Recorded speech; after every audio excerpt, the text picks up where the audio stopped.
Hello friends, आपका एक बार फिर से स्वागत है आपके यूट्यूब चैनल आकांक्षा ट्यूशन में, जहां पर आपको अरिहंत नवोदय क्लास 6 का कंप्लीट सॉल्यूशन मिलता है।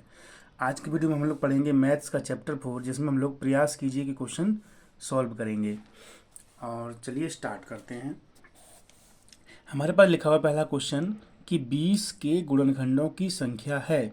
मतलब पहले तो हम इसके गुणनखंड लिखेंगे और फिर उनको गिनेंगे। जो आंसर आएगा वही हमारा आंसर करेक्ट होगा। हम लिखेंगे 20 के गुणनखंड। गुणनखंड जैसे मैंने आपको सिखाया वैसे ही लिखना है। सबसे पहले 1 लिखना है और सबसे आखिरी में 20 लिखना है। कहने का मतलब है कि 1 के पहाड़े में 20 बार में 20 आता है। ठीक। फिर हम देखेंगे क्या ये 2 के पहाड़े में भी आता है, तो हाँ ये 2 के पहाड़े में भी आता है। 2 के पहाड़े में ये 10 बार में आता है। फिर मैं चेक करूँगा कि ये 3 के पहाड़े में आता है, तो 3 के पहाड़े में तो आता नहीं है, तो 3 को छोड़ दीजिए। फिर ये 4 के पहाड़े में भी आता होगा, तो 4 के पहाड़े में ये आता है 5 बार। देखिए यहाँ 4 आ गया और यहाँ 5 आ गया, तो 4 और 5 के बीच में तो कोई संख्या होती नहीं है। तो अब हमारा क्वेश्चन कंप्लीट हो गया, हमारे सारे गुणनखंड ये हो गए। अगर यहाँ पर 4 आता, यहाँ पर 6 आता, यहाँ बीच में 5 होता, तो हम 5 से भी चेक करते इसको। फिलहाल 4 और 5 आ गया है, तो अब आगे आपको चेक करने की ज़रूरत नहीं है। तो इनको काउंट कर लो। तो 1 2 3 4 5 6, 6 गुणनखंड आ गए। तो यही वाला ऑप्शन आपका करेक्ट हो जाएगा, जिसमें 6 लिखा हुआ है, ऑप्शन नंबर 1। चलते हैं अगले क्वेश्चन पर। क्वेश्चन नंबर 2 लिखा हुआ है कि 15 और 20 में उभयनिष्ठ गुणनखंड कौन कौन से हैं।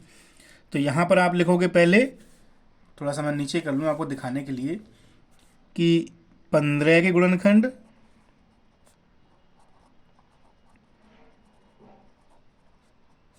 निकालिए। देखो 1 के पहाड़े में 15 बार में 15 आता है, ठीक है।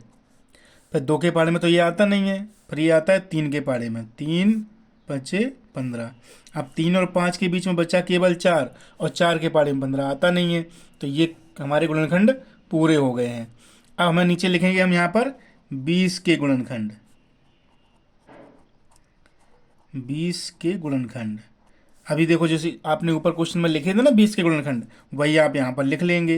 1 2 4 और 5 10 और 20। उभयनिष्ठ गुणनखंड का मतलब होता है कि जो दोनों में होते हैं। उभयनिष्ठ गुणनखंड जो दोनों के में है। देखो ये 1 जो है ना दोनों के में लिखा हुआ है, तो 1 हो गया।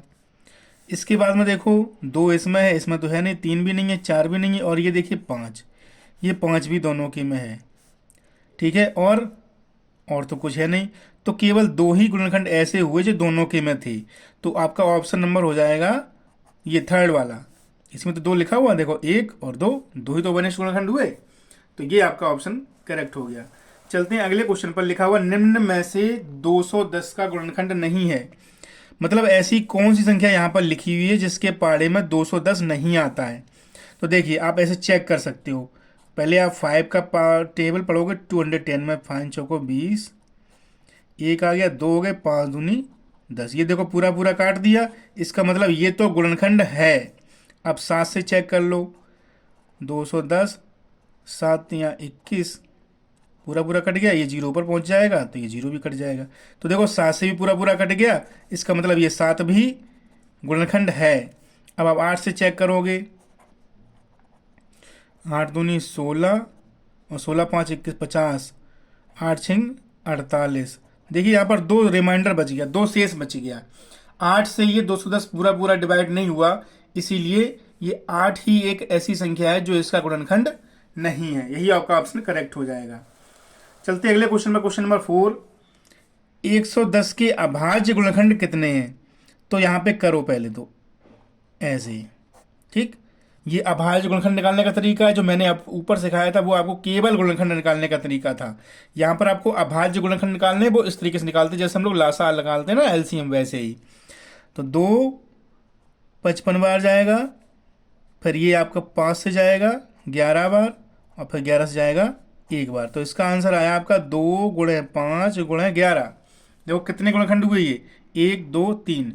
तो 110 के अभाज्य गुणनखंड कितने हैं, 3 है, ठीक है। यही आपका ऑप्शन करेक्ट हो गया। चलते हैं क्वेश्चन नंबर 5 पर। वह छोटी से छोटी संख्या लिखिए जिसके गुणनखंड 1, 3 तथा 5 हैं। देखो इन सब में सबसे छोटी संख्या कौन सी है? 15 है। तो क्या 15 के गुणनखंड करोगे तो उसमें 1 और 3 और 5 आएगा? चेक कर लें।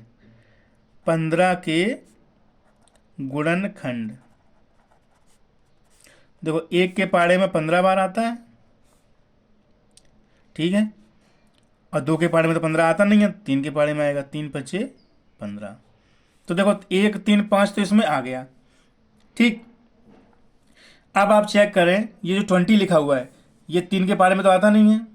यहाँ जो संख्या लिखी थी 1, 3 और 5, आपको वो संख्या ढूंढनी थी जिसमें इन तीनों का भाग चला जाए। तो 20 में तो 3 का भाग जाता नहीं है, ये तो गलत है। 1 का भाग 15 में चला जाता है, 3 का भाग भी 15 में चला जाता है, 5 का भाग भी 15 में चला जाता है, क्योंकि देखो यहाँ पे आपने चेक कर रखा है। और ये 25 3 के पाड़े में भी नहीं आते हैं, और ये 30 ये 1 के पाड़े में भी आता है, 3 के पाड़े में भी आता है, 5 के पाड़े में भी आता है। तो 15 और 30 दोनों के गुणनखंड 1, 3, 5 हैं, लेकिन आपको छोटी संख्या लिखनी थी तो हम 15 वाले को चूज कर लेंगे और 15 वाले को ही टिक कर देंगे, ठीक है। तो 15 वाला आपका ऑप्शन करेक्ट होगा, क्योंकि 30 के गुणनखंड लिखोगे तो उसमें भी 1, 3, 5 आएगा, लेकिन 30 और 15 में 15 छोटा होता है, तो छोटा वाला आपको बताना था। लिखा है 15 तक के 5 के गुणजों की संख्या है। 5 के गुणज मतलब 5 का पहाड़ा, 5 एकम 5, 5 दूनी 10, 5 तियां 15। 15 तक तो लिखना था, 15 तक हमने लिख दिया। तो कितने गुणज हुए ये? 1, 2, 3, 3 गुणज हुए। तो आपका ऑप्शन नंबर 2 वाला करेक्ट हो जाएगा, ठीक है। तो आज के वीडियो में सिर्फ इतना ही, मिलते हैं अगले वीडियो में, तब तक के लिए थैंक यू।